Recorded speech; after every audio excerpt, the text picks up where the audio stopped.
नमस्कार साथियों, स्वागत आप सभी का सौदागर के आज की इस नए वीडियो में। साथियों, काफ़ी समय के बाद आज दोबारा आप लोगों के सामने लेके हाजिर हैं केस स्टडी का ये वीडियो, जो काफ़ी इंटरेस्टिंग रहने वाला आप सभी लोगों के लिए, जिसमें आप समझ पाएंगे कि आखिर पिछले 25-30 सालों में मार्केट किस तरीके से रहा है, किस किस तरीके से करवट लिया और आने वाले 1-2 डिकेड में क्या संभावनाएं हैं, इस पर चर्चा करेंगे।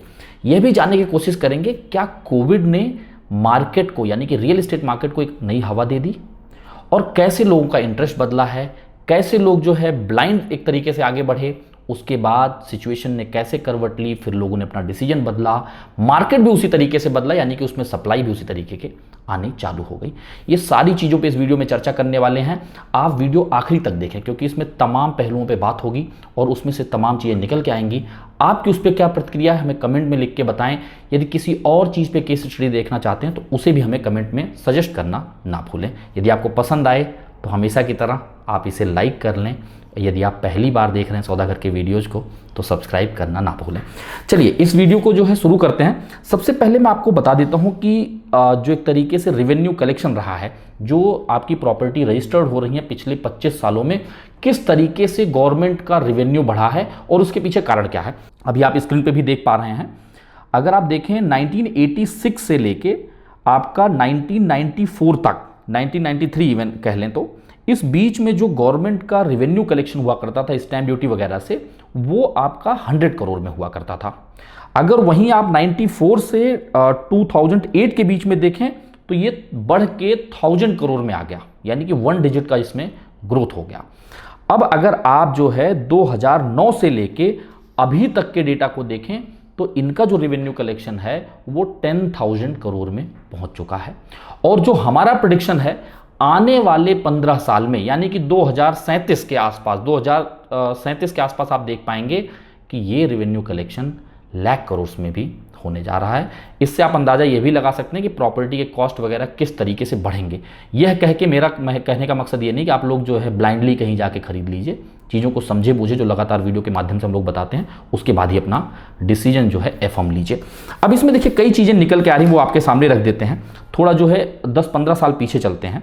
अगर आप मार्केट देखें तो लगभग जो रेवेन्यू कलेक्शन यहाँ पे जो आप लिस्ट पे देख पा रहे हैं, 2004, 2005, 2006 में अगर आप देखें तो ये कुछ 4000 करोड़, 5000 करोड़ का रेवेन्यू कलेक्शन हुआ करता था।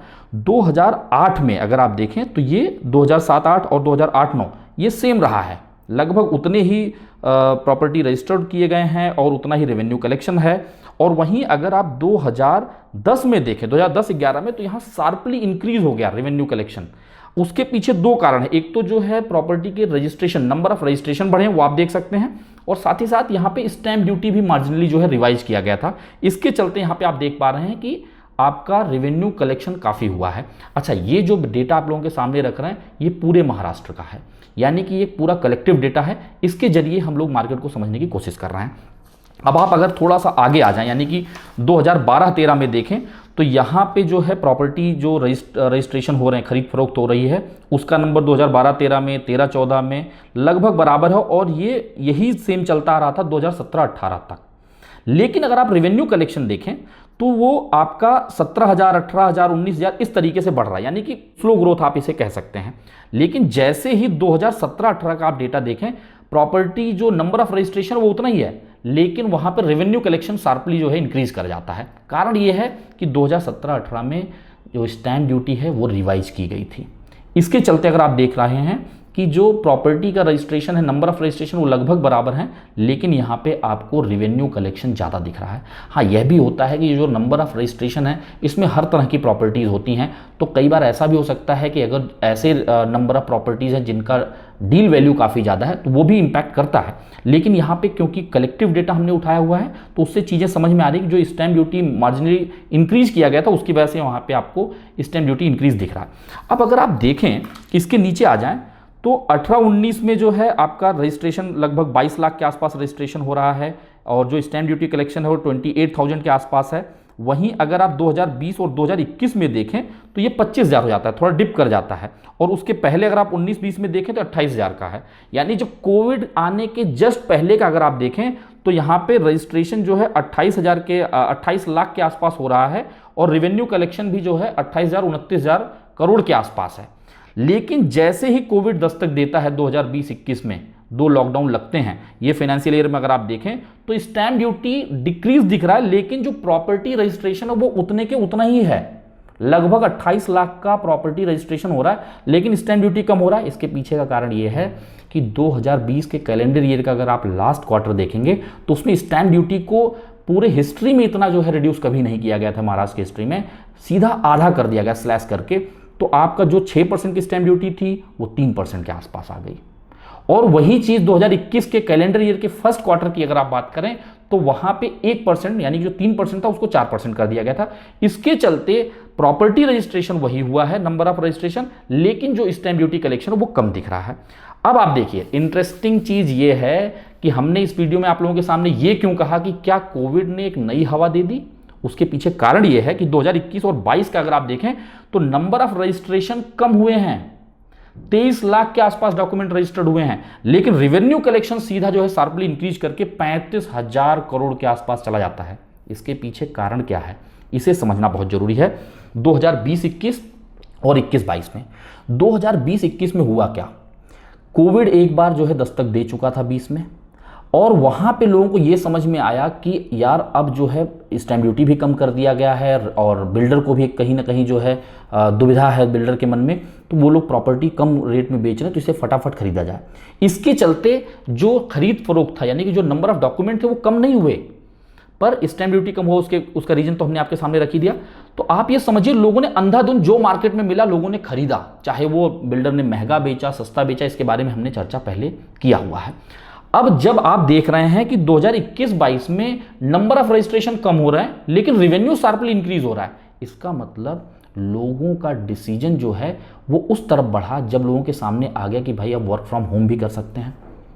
अब घर से अगर काम करना है तो हमें बड़ी स्पेस की जरूरत है, और बड़े स्पेस की जरूरत के चलते और वो चीज जो है 2020-21 में दिखना चालू हो गया था, और 21-22 में आके सप्लाई भी कुछ इस तरीके के आनी चालू हो गई, जहां पे 1 BHK की सप्लाई कम हो गई, 2 BHK बड़े साइज के, 3 BHK की जो है नंबर ऑफ लॉन्चेस बढ़ गए।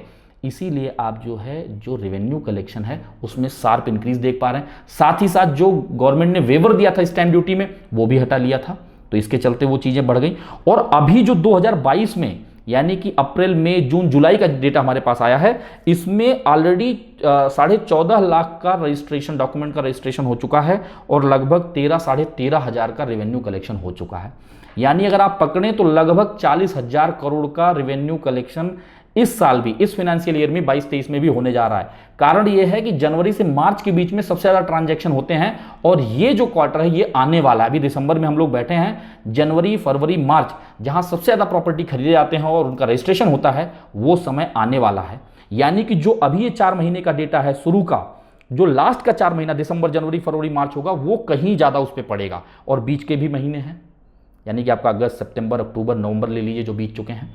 यानी कि जब ये पूरा डेटा आएगा तब भी आप लोगों के सामने वीडियो लाएंगे तो यहाँ साफ निकल के आएगा कि 40,000 करोड़ का जो है रेवेन्यू महाराष्ट्र गवर्नमेंट सिर्फ स्टैंप ड्यूटी से कलेक्ट करने जा रही है। और हमारा ये प्रेडिक्शन है कि 2035-37 तक आप देखेंगे ये लाख करोड़ में जो है आपका स्टैंप ड्यूटी कलेक्शन होगा। इसके पीछे कारण साफ है कि स्टैंप ड्यूटी अब कम होने वाला नहीं है, नंबर ऑफ ट्रांजैक्शन भी बढ़ने वाले हैं, और जो प्रॉपर्टी की कॉस्ट है वो भी इंक्रीज होने वाली है।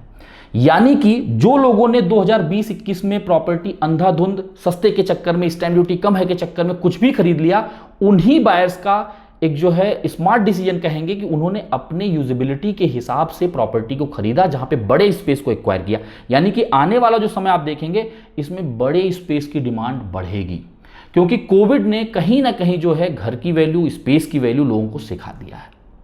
यानी इससे ये चीज समझ में आ रही है कि जब भी आप प्रॉपर्टी खरीदने जा रहे हैं तो आप थोड़ा सा 5 साल 7 साल फॉरसाइटेडनेस रखते हुए ही, फ्यूचर को ध्यान में रखते हुए ही अपने प्रॉपर्टी का डिसीजन लीजिए। जो कोविड में लोगों ने सस्ते के चक्कर में खरीदा था वैसे भीड़ चाल में ना जाएं। कारण क्या है, जिन्होंने भी छोटे जो है फ्लैट्स खरीदे, उनको जब वर्क फ्रॉम होम की सिचुएशन आई तो वो लोग रेंट पे शिफ्ट हो गए। अब इसमें से तो बहुत सारी ऐसी प्रॉपर्टीज थी जो कि अंडर कंस्ट्रक्शन थी, लेकिन आप सोचिए अगर उनको वहां पे पोजीशन मिलता भी है तो वो विद फैमिली रह के वर्क फ्रॉम होम शायद उस तरीके से नहीं कर पाएंगे जो भी रेंटल के फ्लैट पे बड़े घर में वो रह के कर पा रहे हैं।